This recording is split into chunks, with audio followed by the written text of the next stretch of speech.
So my name is Juliet Newcomer. I'm the moderator for this webinar, which generally means that I will be advancing the slides as best as possible to match our presenters and monitoring the questions.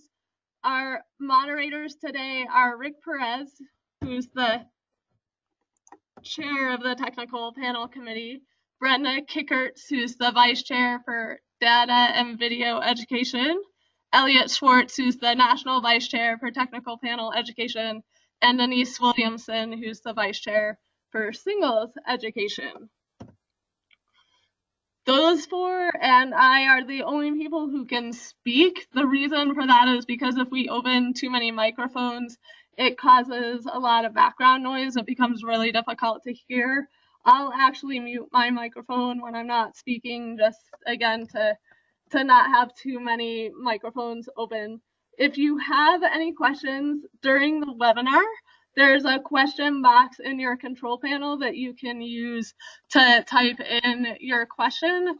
We will try to address those at appropriate points during the webinar or at the end of the webinar, depending on timing. If there's anything we can't answer tonight, we will follow up after the webinar, and providing there are enough questions to make it worthwhile, we will post a Q&A summary on the members only site, or we'll email it out to you after the webinar, and we'll also record this webinar and post that on the members only site. So once those are available, we will let everyone know where to find them. And now I am going to turn it over to our moderators.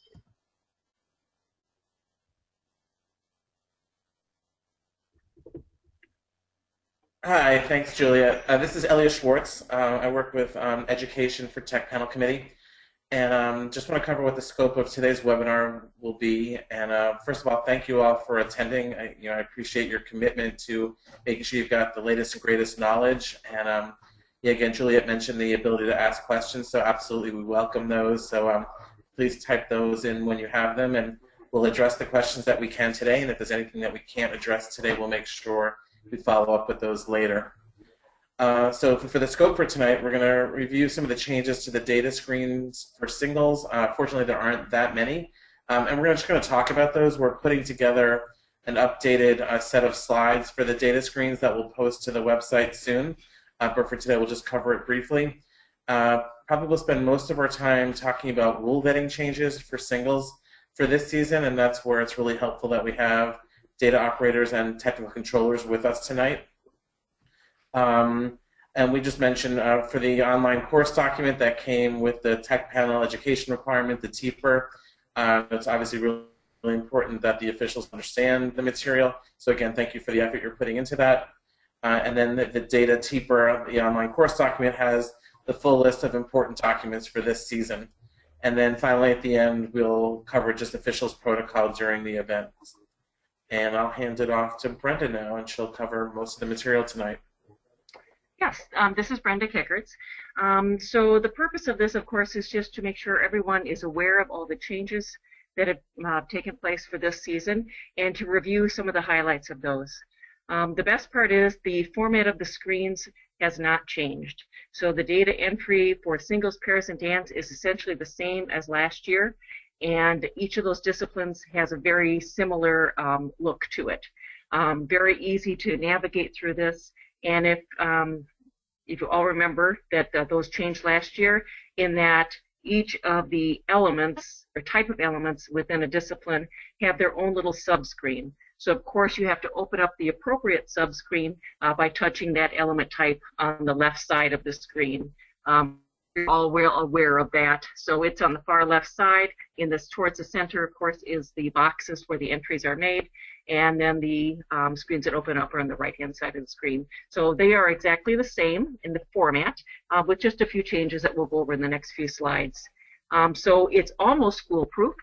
You almost cannot write over an element, but we all have done it, I'm sure. So just remember the next button is still a vital part to doing the data entry. And we'll go to the next slide. So just in general, we're going to talk about rule betting and highlight the changes for the next 2015-16 season. All right, so the first one we'll talk about is the changes in the well-balanced program requirements, specifically the short program, intermediate level.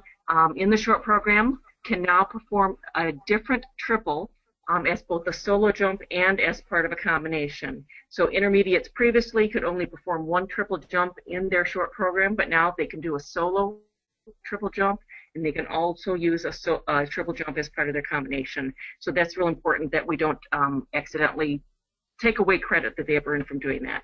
So that is allowed at the intermediate level. And the change in the novice level is that in the jump combination now can consist of 2 triple jumps, whereas in previous season it could only be triple-double as the highest point value you could get. The triple in the combination can be the same jump, just as in previous years where the combination could contain 2 of the same jumps. So for instance, it can be a triple-toe combination. And of course, as always in the past, that has to be different than the solo jump and the axle type jump. So in the free skate programs, a few more changes. We'll kind of go over those by discipline. In juvenile, a big change this year is that a 3-jump combination is now allowed.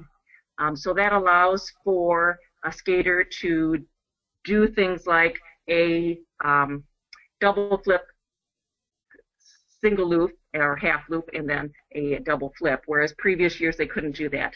Of course, they are free to do a different combination than that, but the important thing is that a maximum of 2 different double jumps in one single. So they cannot do a double, double, double. That is still not allowed. The terminology for restricted jumps kind of refers to what jumps may be repeated. So in juvenile, no more than 3 different double jumps may be repeated, and I believe that's the same as last year also. And then there are repeat rules on the jumps in the juvenile, and is that any double jump, if it's repeated, has to be at least once attempt has to be in a combo or sequence. If it is repeated a second time and not part of a combination or sequence, then the plus rep is added. And that's the same as in previous years also. And also, no double jump can be repeated more than once, so that's a maximum of 2 of any of the same double jump. Again, that's the same as last year. In the intermediate, the restricted jumps has changed in that the restricted jumps are jumps that have 2.5 or 3 revolutions. So no more than 2 different jumps with 2.5 or 3 revolutions may be repeated. So they can repeat more than 2 double jumps as part of a combination or sequence, but the restriction is on 2.5 or 3 revolution jumps, so double axles and higher. If any double or triple is repeated, though, again, it still has to be in a combination or sequence, and the plus rep does apply to that second attempt. And as always, no jump may be repeated more than once, so maximum of 2 of any of the same jump, and that applies to doubles and triples. For novice, the restricted jumps are the double axle, and 2 different triple jumps can be repeated. If a double axle or a triple is repeated, at least 1 attempt must be in sequence or a combination, and then plus rep applies in this case. So with a novice level, if they would do a double flip, later in the program they do a double flip without a combination or sequence, that is okay in the novice level. A plus rep does not apply for the novice level. And the same rule about no double or triple may be repeated more than once. So maximum of 2 of any jump, that's double or triple. So pretty straightforward, just a couple little changes. One of the big changes for this year is the implementation of a jump bonus, and that was changed this year to encourage the skaters in the lower levels to attempt and succeed in doing higher jumps. So the jump bonus for eligible jumps will give the skaters a 1.0 bonus point for each of them. So in the juvenile level, that is the one jump that is allowed to get a bonus is 1 double axle. So if a juvenile skater does a double axle and then does a double axle in a combination, that is allowed. However, only one of those will receive the bonus. For the intermediate short program, the double axle is eligible for a bonus, and then each different triple that is part of the solo jump or the combination is also eligible. So if they do a triple jump as a solo jump and also do a triple jump as a combination, part of their combination, each of those may get a 1.0 bonus. The jump cannot be the same jump. So if that occurs, that's a violation of the well-balanced program requirement. So not only will they not get a triple, they will also lose the element. So we do not want to see that happen. If you're intermediate short program, the bonus applies to double axles and each different triple jump. So intermediates don't do a triple-triple, so it's, again, each different triple jump is what gets a bonus. They cannot get a bonus for a triple sow cow and then another triple sow cow done in combination later. For a novice short program, is a 2-point bonus for each triple jump combination. And in the short program, those can be the same jump.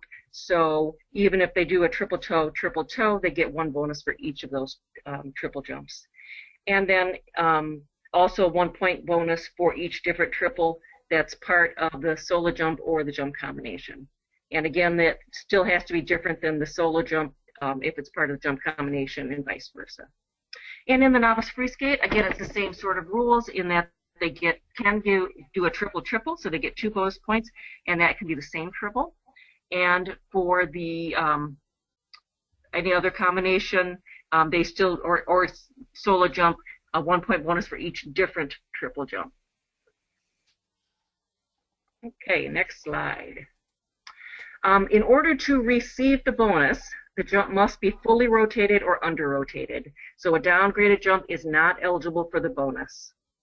The bonus is applied after the first successful attempt. So if a skater does a double axel for their first solo jump and it's downgraded, they are not going to get a bonus. Later in the program, they do a double axel in combination with a double toe loop. The double axel is under-rotated or fully rotated. They can get the bonus on that second attempt. So it's not the first attempt that's made, it's the first successful completion of it. And I think sometimes people were a little confused about that. So the bonus is applied as part of the jump itself. So a jump with that is eligible for a bonus, the data operator then touches that green B1 button immediately after the jump. So if the bonus is added to the first jump of a combination, then if it's added after the fact or during the review process, remember that you have to clear the box and re-enter it because the green B1 button has to be touched with the jump. So you have to touch, the 2 in the axle column for a double axle, and then touch the B1 box, and then you can add the next jump as part of the combination. You can see on the screen some of the examples of what the code looks like. The B1 immediately follows the name, the number, and the type. So there's 2A B1. If a jump is under-rotated, the under-rotated goes after the B1.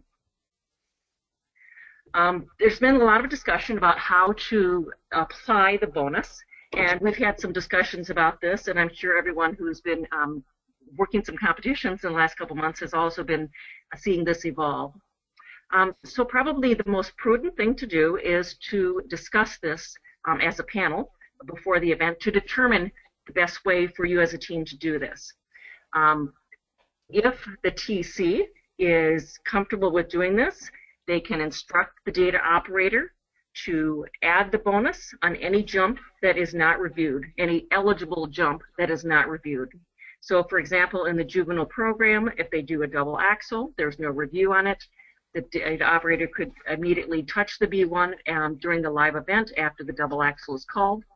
Again, this is something you have to work out with your team. The other thing that we've seen happen is that the call is made for a double axel, and the data operator hesitates or looks to the TC, who can either give a physical nod indicating go ahead and add the bonus, or sometimes either the TC can just say bonus very quietly and discreetly during the process, or the other alternative is for the TS during the live event to also just call it live. Of course, when you get to higher level events with more triples that are being executed, you have to be careful that you are keeping track which triples have already received the bonus, as there may be a skater who has more than one of the same triple in a program. So this is something that you could work out. There is no one way to do this. It's what's going to work best for your team. But you have permission to do this during the live process. You do not have to wait for the review process in order to do this. Of course, if a jump is called that may be eligible for a bonus, but there's a review on it, probably the most prudent thing to do is to not touch the B1 button at that point. The jump will be reviewed, determine whether it is, fully rotated or under or down, and then, if appropriate, the bonus can be added during the review process. All right. The jumps in the short program are basically the same as last year. So the terminology for this is that any jump with the wrong number of revolutions, and those are the jumps that don't meet the requirements because they are the wrong number of revolutions, and those receive no value. Those jumps are going to be asterisked, and in the software program for junior and senior, that is done automatically. However, in the juvenile and intermediate and novice, we do need to make sure that that is manually added, and that, of course, is done by the accountant's data operator. Doesn't do that, but it's important to know what jump meets the requirement, what does not, by the correct number of revolutions, so you don't miss something that should be asterisked. And of course, if it's part of a jump combination, it's only the portion of it that doesn't meet the requirements that is asterisked. So it's possible to have a two-jump combination where one jump receives the asterisk and the other one does have value. If one of the jumps, let me see back up here, if there are two jumps, for instance, if a triple-double is required and the skater does a double-double, then one of the jumps does meet the requirements with the correct number of revolutions because a double is allowed, but both of them do not. So the jump that receives the asterisk is going to be the jump with the lowest base value. So that's the base value before any downgrades or under rotations. So even if, for instance, if it was a double flip downgrade plus double toe loop, then the double toe loop would still receive the asterisk because the double flip has a higher base value. In the short program, just as in previous years, if there's an error in the execution of the combination, then it's a plus combo that's added, and that plus combo in singles is only used in the short program. Right. For spins, the newest thing for this year, change-wise, is with the V. We no longer have a V1 and a V2. It is simply a V. The V applies to any spin that has a flying entry. So it can be a spin in one position or a combination spin. If you remember, the criteria for determining whether a V is applied is that the jump needs to have clear visible air.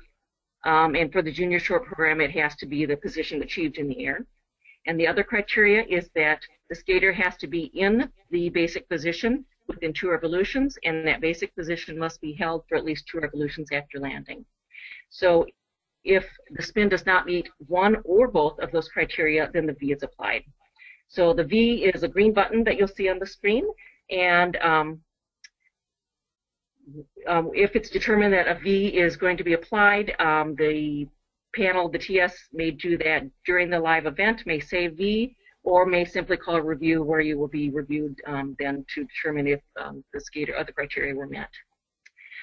You'll find that this year especially that it's been more consistent in that the fly is being called when it's executed. The TS does not need to wait until the spin is done to call the fly. So as soon as it's seen, you'll hear them saying flying and then whatever the rest of the spin is.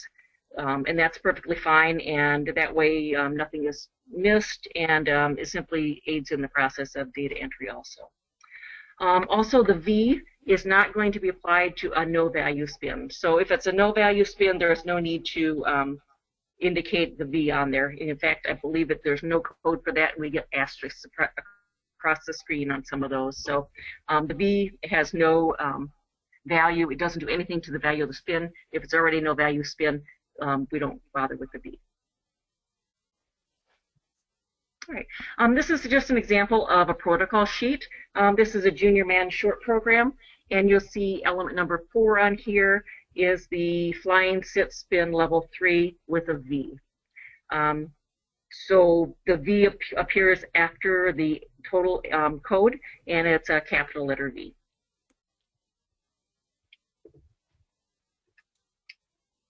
All right. There's a couple things that have made changes that were made in the software that really helped us a lot this year. And the one being that in previous years, if you were editing a flying spin and you changed a level, then the fly went away and you had to touch the fly button again. So they've changed that, so now the fly sticks, so you never have to do that. So that's a great thing. The other thing that was changed was that the same thing happened when you were doing a combination spin. If you changed a level, then you had to again touch the number of revolutions because that part went away. So now you do not have to do that. If you're changing the number of positions, all you have to do is touch, the 2 or the 3, whatever applies to. But this brought a little glitch in that that I noticed in the last last month, in that if a spin combination is called and it has a number of positions and it has a level, and in the review process it's determined that the skater did not achieve the criteria to make it a combination spin and have a value, a level, then to change that to a no value spin requires a little bit different approach, because the level, you can change the level, take the level away by simply touching the name of the code on the box, so combination spin change of foot. That takes away the level, but the number of positions still stays. So then you have to touch clear positions, or on the alternative, you can simply clear the entire entry and then just touch the box that says combination spin change of foot. So either way, but it just added one little step to making it a no value spin. Brenda, we do have a question about entering the fly first, or I guess it's more of a concern. If you enter the fly right away, you don't know whether or not it's going to be a combination spin or a one position spin. How do you handle that? Okay, yeah, quite simple. The fly can be entered on either screen. So if you open the screen for spins and see a fly into a sit position to begin with, the TS will call flying, and it may start as a sit spin and then change to a combination spin. So then you just reopen the combination spin subscreen, and the fly stays. So you don't lose the fly, it sticks there. Thank you. Mm-hmm. And I think we have one more question now that I guess I can take right now, and it pertains to jumps. The question is, can you clarify that a 3-jump combination containing 2 of the same triple can get a 2-point bonus in the novice free skate? And the examples given are triple toe loop plus triple toe loop plus double toe loop, or triple salchow plus single loop, in which case it would be a half loop plus triple salchow. And so the answer to that is yes. Those 2 triples in either one of those combinations would both receive the bonus. It would be a 2-point bonus for each of those combinations.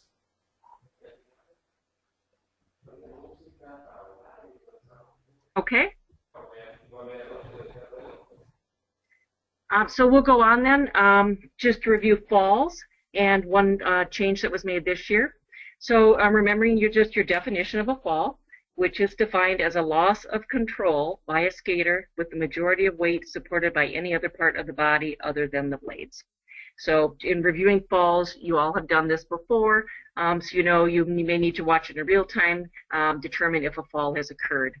So if a fall has occurred, the big change then for this year is that in juvenile and intermediate, that the reduction is going to be less than it has in previous years. So each fall will only mean a 0.5, a half a point reduction for juvenile and intermediate skaters. So the penalty or the fall deduction is going to be less for them. Novice, junior, and senior, it stays the same as a 1.0 deduction. So in looking at your protocol sheets, sometimes that gets to be a little confusing, especially at first. So if you're looking at a protocol sheet from a juvenile skater and during the readback and you're seeing -1 for falls, that means there's 2 falls. So just make sure that you know your math to know which event, what level you're looking at when you're doing that. All right, and the next one, second half bonus. Um, there is a bonus to our skaters for jump elements that are executed in the second half. For singles, all free skate events receive a bonus for any jump that is executed after the middle of the program. So it's if it's 2.5-minute program, the bonus occurs starting at 1:15. Anything is executed after 1:15. The person that's responsible for determining the second half, of course, is the referee who is timing it, and also with the counting, who is also has that going and will confirm that with the referee. So in singles, it's all free skate events, and in the short program, it's junior and senior only. And in pairs, there is no bonus at this point. A problem that's come up that's happened a few times is that sometimes there has been jumps that are the last element of a program that for some reason don't get the bonus. So during the readback of the protocol sheets, it's very important that the data operators are looking at all the elements and making sure that the bonus is applied to every jump. The problem has come up specifically when the jump is the last element, in that the time, it may be executed at the end of the program or as time is running out. So after the accountant has already stopped the whatever the timer that's within the accounting thing. So if it's entered late by the data operator, or if accounting has already stopped the clock on their computer before it's entered, then that element, even if it's a jump, may not get the bonus.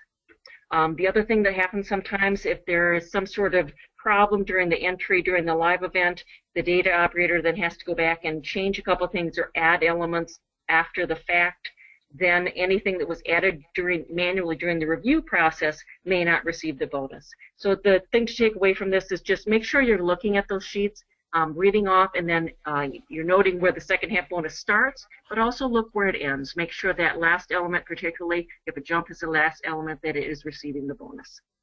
Our accountants are usually in tune to this too, so at least in our area, the accounting says, yes, I always look for that. So, you know, that's another conversation you can have and just confirm, you know, we're going to make sure that the bonus is applied to all jumps, and accountant will help look for that also. We'll just hit a little bit on the other disciplines. With regionals coming up, obviously we're only doing doing singles, but in pairs, generally the same rules are going to apply. The side-by-side jumps, the side-by-side spins are all going to be basically the same rules that are applying to this. And for data operator point, it's the same kind of subscreens, just a little bit different titles and a little searching around, as we don't have as much experience with that. A V can be applied to solo spins with flying entry in the pairs. So be aware of that. That's still a possibility. And in the free skate, if a team has a requirement of doing a solo jump and also a jump combination or sequence, and they execute the solo jump first successfully, and the next jump pass that they do is a side-by-side, a solo jump again, with no attempt at anything else, meaning neither partner does a combination or sequence, then the second attempt is going to be a plus repeat. And that is sometimes confusing, but it's considered a repeat of the solo jump. So those two jumps are not going to be the same. Obviously, you can't do that, but that's a little bit different in pairs, in that the plus repeat does apply to that second jump pass if it's not the combination or sequence. Another thing that changed, I believe, for this year is that if the skaters don't do the same side-by-side jump, then the call is going to be the jump with the lowest base value, which has been the same as in past years, but they were going to get no credit for the jump at all, and it will be asterisked. So in the example, one skater does a triple sock call, the other does a triple toe loop. The code's going to be a 3T. That's a lower base value jump, and then it's also going to be asterisked. That also will block the box for them to execute any other triple toe loop. So if they would do a triple toe loop in combination later, they would also lose that. So it does receive no value if they don't do the same jump, and it also can potentially cause problems down the line in that it blocks the attempt of that type of jump. In dance, just a real reminder about lifts, and that sometimes is confusing for people. I always say just think of lifts as the same as jumps, because we can do jumps in combination and we can do lifts in combination. So if a lift is called in dance, you do not touch the name of the lift, being stationary lift, rotational lift, curved lift, etc. You only touch the number that corresponds to the level of the lift. So in a combination lift, you would touch, the 2 in the row that says rotational, if it's a rotational lift, and then you could do 3 in the straight line lift, or whatever it may be. One change, too, that occurred this year is that there's an additional choreographic element that they are allowed to do. In previous years, they could do a choreographic dance lift or a choreographic spinning movement in the free dance, this is. But additionally, this year, they've added a choreographic twizzling movement, and you can see the codes on there. One of those elements can be performed, and it's always performed after the required same type of element. And the code for these, it's either confirmed or not confirmed, so it's just like the choreo steps in singles, so it would be a CHTW1 if it's a choreographic twizzling movement confirmed. In the short dance, of course, we had different pattern dances that are part of the short dance. Junior, it's a Starlight Waltz, and in the senior, it's a Ravensburger Waltz. Okay, so there's some new things that just came out that will require the data operators to do some different things that we've never done in dance. And the 2 situations are on the slide that you see here, and that is if they have an interruption of more than 4 beats. The panel will call the key points as they would normally to indicate whether they've achieved those key points. The element will only get a level 1, no matter how many key points are yes. And there's also going to be a double caret that the data operator will enter after each of those. So it will come up on the screen as one of those 3 possibilities that you see there. If they do not achieve at least 75% of the pattern dance, it's going to be, the key points are still going to be called, so they know what key points they did achieve, but they will get no level and hence no value. And then the data operator will also be instructed to enter the exclamation point. So I have not seen those on the screens itself yet, but once the screenshots are available, they will be put on the website so you can view those also.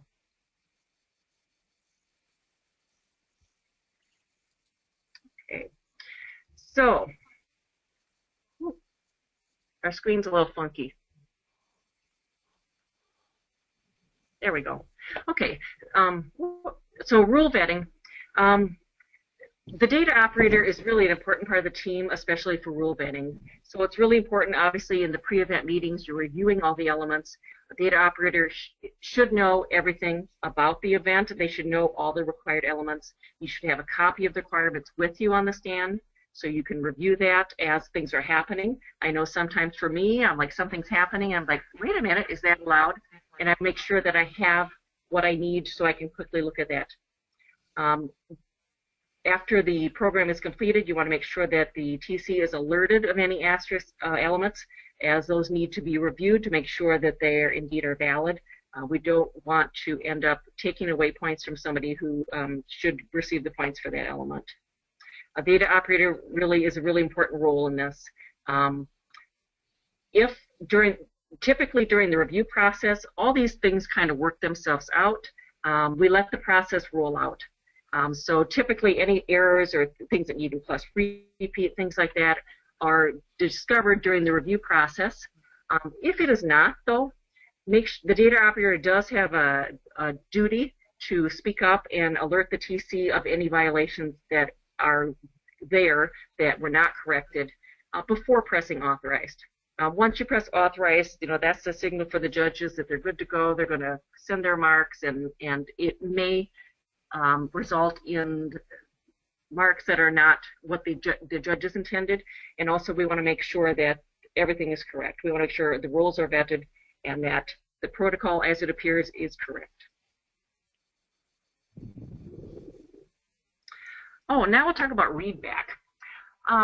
For those of you who have been in schools in the last couple of years, especially, well, in the very beginning, we always just worked in codes. It's a learning process, and the process has totally evolved over the past few years. Basically, we say, learn the codes. The codes are the easiest to read back to begin with, and certainly we're all capable of doing that. We try to encourage everyone to be able to read back in both codes and words. So you need to know what the codes are. You need to know what they mean. So the words should come out just as easily as the codes with practice. So if you are working on an event, it's important to ask the controller what his or her preference is for the readback before the event starts. That way you know you're prepared to do that. So typically we're going to use codes as you're starting out, less experience, more comfortable with that. Oftentimes a TC will give you their preference, but sometimes they'll say whatever you're more comfortable with. So do what you're comfortable with. We want the event to go smoothly. We want not to be bogged down by someone struggling over words. But of course, everyone can improve their ability to read back in words by simply practicing, and just pull out protocol sheets and read them out loud. I know I tell everybody at schools, just practice. You have to do that. So typically, when we get to nationals and all, we'll use words, and internationally, words are always used for the readbacks. So if you decide you're going to use words, we'll go to the next screen. Sorry. We want to be as efficient as we can by reading back with the words. So again, as things have evolved, we're be able to use less words to communicate the same information. So for instance, 3LZ plus 2T, traditionally we'd say triple Lutz double toe loop combination, but more efficiently you can simply say triple Lutz plus double toe loop. You don't need the word combination. Less words is better. It still communicates what you need. FSSP3 could be read back as sit spin with a flying entry, level 3, or flying sit spin 3 traditionally, but more efficiently would be to say flying sit 3. Just saying those words is enough to what the code is. With the combination spin, the example there, just change combo 3 and 4. Or change combo 3P4. You don't even need the word spin necessarily. Change combo is clear enough, enough information for us to know that we're talking about a combination spin with a change of foot. Step sequence level 2 can just be steps 2. Choreo steps confirmed, choreo sequence confirmed, things like that. So if you're going to use with words, I would work towards kind of changing your words a little bit to be more efficient. Less words means a faster readback, but we want to balance that between not having any confusion and making sure that the element is communicated correctly. Because as the data operator is reading this back, the TSC, of course, is looking at their list, the HES is looking at their list, and making sure everything is correct. But that's something that we certainly can work towards. And again, work with your TC, words or codes. We're not mandating you do one or the other. If you choose to do words, or if your TC prefers words, fewer words to still communicate that information.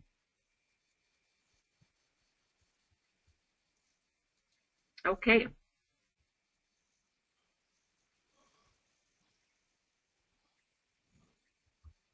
Back to Elliot. Okay, thanks, Brenda. Just wanted to cover at the end just protocol or conduct for officials during the events. This is something we feel it's really important to emphasize because a number of our officials are also coaches, and we're all now often in the same hospitality space, and so we really want to talk about what's really appropriate behavior and conduct at events. So it's really important for all tech panel officials not to communicate any information about any of the levels or features awarded or whether decisions were unanimous or not. Just basically anything that happens on the panel needs to stay on the panel. And so event officials shouldn't communicate any information to any skaters, coaches of skaters, or parents.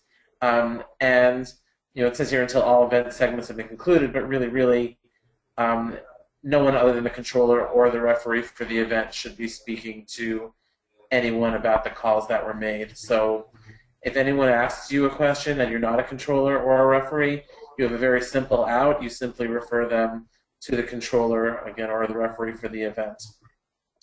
The other thing we want to mention is about the protocol if an error has been made. So if a result's been posted but awards have not been presented yet, a skater or a coach of that skater can file a protest regarding an obvious identification error.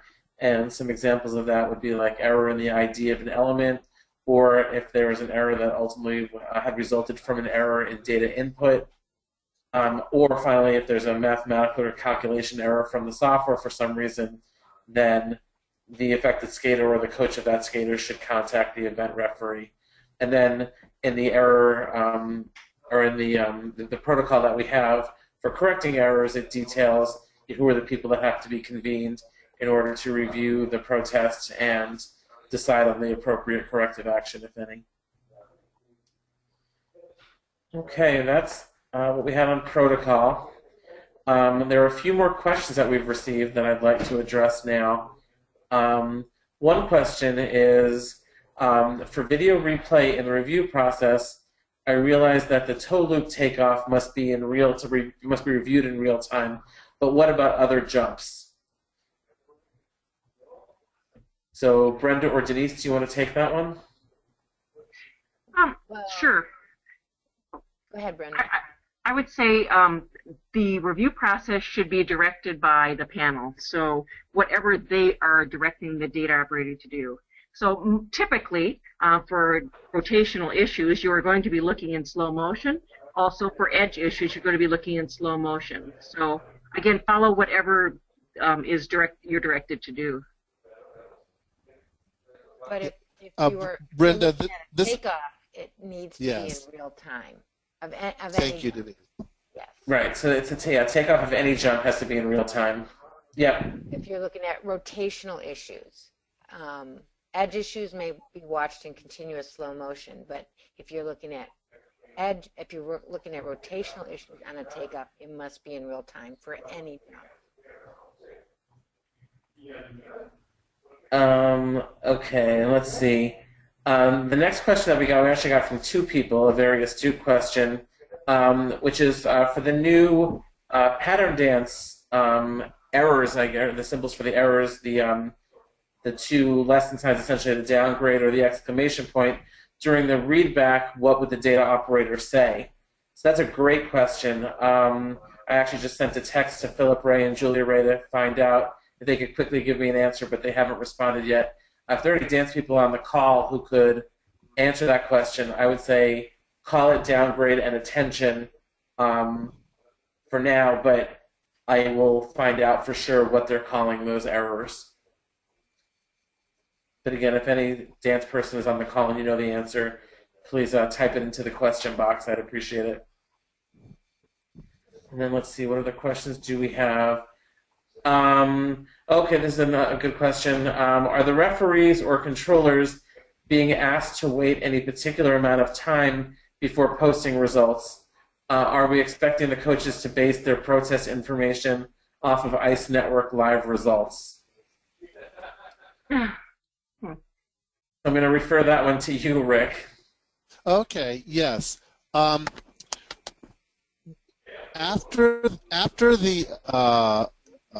the results are posted, what we do is we try not to have an award ceremony until at least 15-20 minutes after, just in case something does come up. For going from the short program to the free skate, something can be brought up anytime before the free skate. So the tricky part is to, if you notice something is wrong after it's been posted, make sure you get to the referee before the award ceremony.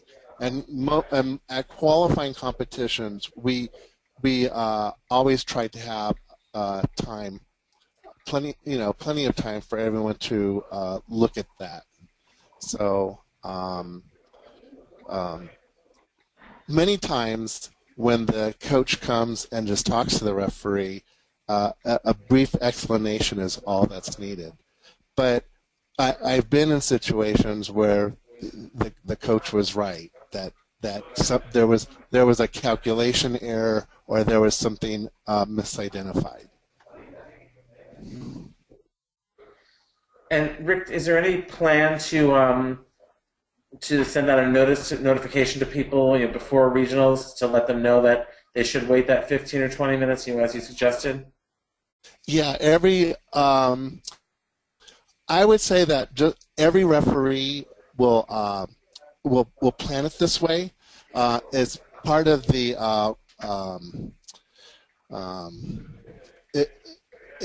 it's part of what let's see. They pretty much plan it. They communicate with the LOC because the LOC is the one who really plans the award ceremonies. So I think that the referees do communicate with the LOC to time those award ceremonies appropriately at these qualifying competitions. I was also going to say at the PSA meeting, the chief referee usually talks about this. But I know this year the PSA meetings are going to be handled differently. They're going to be done on a webinar. So all of the chief referees are planning to be on that, and this is usually where we talk about this exact thing. Also, I can add that typically there is a award schedule that's posted. At least at upper grades last year, we had a schedule of when the awards would be given, and we timed it to be 30 or 45 minutes after the scheduled end of the event. So there should be plenty of opportunity if there is a problem for coach or the affected skater can take care of it. Okay, and I have a note from Nancy Ida. Thanks, Nancy. Nancy is vice chair of referees, and she confirms that they will be reminding the qualifying referees of this procedure. Thanks, Nancy. Okay, let's see, what other questions do we have? Let's see, will you be emailing a copy of the slides? Juliet, if you can confirm for this, I think the answer to that is we won't be emailing a copy, but it will be posted. Is that correct? Sorry, I was muted. It's really up to what the committee is comfortable with. I am happy to post the slides. In the past, I believe we have not posted or shared the slides. We have just provided the recording of the webinar, which obviously contains the visual of the slides, and you can scroll through it to any point. Just like an online video, you don't have to usually wait for it to download or anything. So if you want to see the last slide, you can scroll right to the end to see that. Okay, great. Thanks, Juliet. Okay, so we'll sort that out after this call. Thanks for that question, and it will make sure that you have the information. Let's see, what other questions do we have? I have one question. Actually, I'm going to read it now and ask the person who asked it to provide a little bit more information because I'm not sure what the question is asking, but it says, will this procedure be used or possible for the pattern sequences in the short dance also? So I'm not sure what this procedure refers to, so it's probably something we were talking about a while ago. So if you could clarify that question, that would be helpful. Next question is, let's see, I had one here. Elliot, really quick. Oh, yeah. That the person who asked that question actually did clarify it a couple of questions later. He was referring to the double less than sign and the exclamation point for the less than 75% in the pattern nets. Okay. The slide, So okay, I'm not clear what the question is. So again, if you could provide more information, we'll address it. Elliot, this is Denise. I have a question, actually. Okay. I'm going to give you a scenario. Imagine that it is novice short program where the requirement is a double-double or a double-triple or triple-triple. And the skater does a double Lutz and lands and then goes into toe in for a toe loop, a double toe loop, but basically kind of misses their toe and is not able to execute the toe loop. So it's like a missed jump. They didn't do the jump. And obviously, point value-wise, it's going to be just the value of the double Lutz plus combo. But on the protocol sheet, how would it look, Brenda and Elliot? Would it be double Lutz plus? Would it be 2LZ plus T, or would it be 2LZ plus T with an asterisk? I know the point value is the same, but just for the protocol sheet, this question was asked. Someone called me yesterday with a question for me to pose this question tonight.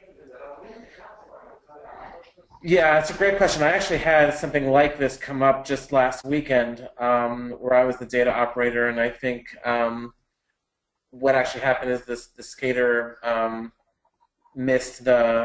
essentially missed the toe in for, I think it was a flip jump, and or maybe a Lutz, and it was the solo jump, but same kind of thing happened, and then the question was, do we call it a flip, like an F, no value with an asterisk, or just leave it as F with nothing? And in either case, it's 0 points. Yeah, the point value is the same. Yeah, technically it doesn't meet requirements, and so you could argue it receives an asterisk, but I don't think there's any consistent approach that. If I was a technical controller, I would still put the asterisk on the toe loop no value, because the asterisk is showing that the requirement has not been met. It's not just taking the score out. It's showing that we know, and the skater should know, that it did not meet the requirement. So I know that a toe loop no value already has no value, but the toe loop with the asterisk shows that we are also saying that it did not meet the requirement. Okay, thank you. That would also be my recommendation. If I were the controller, I would have done the same thing. Okay, great. Good question, Denise. Thank you. Let's see. I've got a question here. Let's see. Pattern dance key points. Can the video replay only be in real time for juvenile, for intermediate? I actually don't know the answer to that question. I just shot a text to Julia and Philip to see if they could let me know that. But again, if anyone is from dance on the phone and knows the answer and can let me know, that would be great. Otherwise, I'll find that out and follow up for everybody. Elliot, this is Juliet. I'm 99% sure that juvenile is only supposed to be reviewed in real time, but juvenile is the only level for which we make that restriction. Okay, great. Thanks, Juliet. That's good to know. I learned something today. Thanks. And thanks for the question. And I have taken us back to the slide that I believe that procedure question was asking about. So this procedure for pattern dances, is that also being used for the pattern dance element in the short dance? And this may also be something we need to have clarified by Julia and Philip.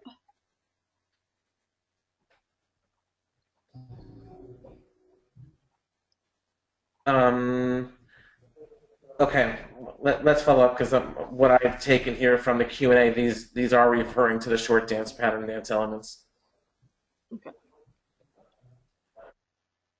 Okay, I'm scanning for additional questions. Actually, let me pop them up in order. There we go. Okay. Let's see.